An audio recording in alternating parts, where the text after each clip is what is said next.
咁首先呢，係阿黃毓民議員。多謝主席。嗱，我哋原則上咧都會支持，即係話現時呢種安排啦。譬如你每年嚟講一次啊，即係實施法律改革委員會所作出嘅建議嘅情況，係咪？同埋而家嗰個即係嗰個安排啊，即係喺呢個法改會嗰度，即係有一個獨立嘅機構啊，即係成員除咗法律界人士之外咧，仲有係一啲即係非律師啊、學者啊，咁仲有係其他界別嘅專業人士啊。咁就負責考慮應唔應該即係進行改革嗰個法律範疇咧，就做研究。但係呢種安排亦都有個問題咧，就係政府喺法改會影響力實在太大，即係對法改會嘅獨立性咧係有損害嘅。嗱，喺基本法嘅呢個架構底下咧，政府差不多係全面操控呢個法案嘅提案權。嗱，我哋立法會議員係冇提案權嘅，嚴格嚟講，係咪？我哋提呢個私人條例草案係受到好多限制，係嘛？好啦，到你即使可以提出，你又要分組投票，係嘛？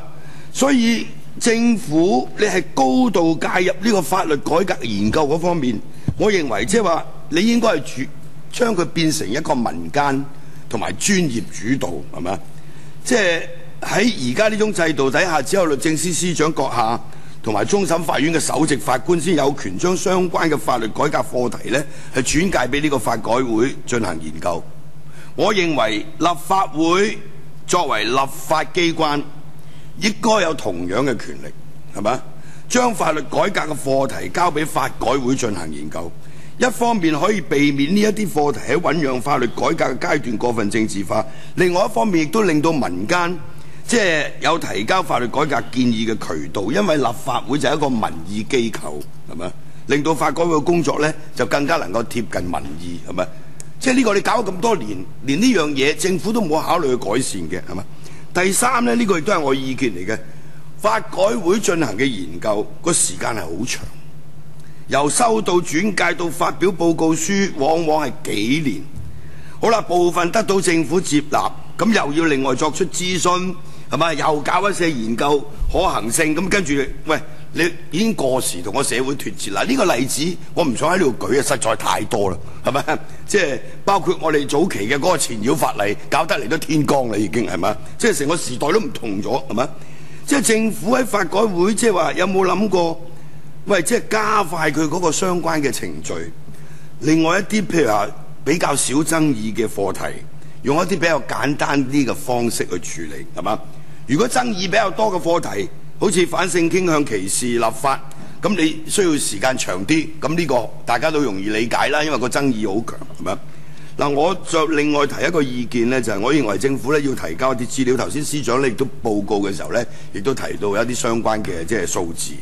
第一就係法改會喺法律改革建議方面，過去有幾多係不為政府當局所接納嘅 ？OK， 我哋有具體嘅數字同埋內容，係嘛？咁就第二咧，就呢個好重要，就法改會嘅法律改革建議過去有幾多俾政府接納，但係冇辦法喺立法會得到通過嘅，譬如即係甚至立法或者未立法，你攞出嚟講已經俾人哋即係搞掂咗你啦，又掟翻轉頭咁樣啊。咁啊，法改會其實嗰個法律改革建議即係不能夠實現呢，即係好多時即係你都會反映到呢，即係話由於嗰個所謂組成同埋轉介即係嗰個過程，即係出現一啲問題係嘛？譬如我舉個例咧，即係話我記得呢個即係不安全產品民事責任作出嗰個法律改革建議咧，政府當時嘅回應咧就話社會人士短期內就呢一項事項達成共識嘅機會不大，咁就擋咗過去啦，係咪？嗱，呢一個表面睇嚟個爭議性唔強嘅，咁點解政府會回應就係社會上邊大部分嘅人冇辦法達成共識咧？嗱，我哋可以就即係先易後難啊嘛。嗱，呢個可以做嘅，嗱，呢個我嘅睇法啦。咁啊，司長可以即係你唔同意，你可以俾啲即係俾啲即係意見我，等我諗下我有冇諗錯啦。另外一樣嘢最後我要講嘅咧就係法改會曾經建議咧，就以行政措施就試行嗰個性罪行定罪記錄查核機制。咁之前我哋都討論過呢個問題嘅。咁之後咧就要進行相關立法工作。嗱，我喺保安事務委員會裏邊咧對個建議係有保留嘅。嗱，我想指出嘅就係呢一類建議咧，你好容易俾行政當局作為一個藉口，係嘛？即係以行政手段嚟繞過立法，嗱，就以呢個性罪行即係定罪記錄查核嘅機制為例，喂，試行超過1年，仍未見當局有任何立法嘅工作。所以你法改會有一個問題啦，你將來提呢啲建議嘅時候，你真係要諗清楚，你係俾政府有個係藉口咧，又用行政手段嚟搞得嚟，又係曠日持久，但係始終解決唔到問題。多謝主席。好嗱，我即係而家呢開頭呢幾位，我會寬鬆少少，因為呢就係暫時都係仲係3位議員舉咗手啫嚇。郭榮鏗議員，多謝主席。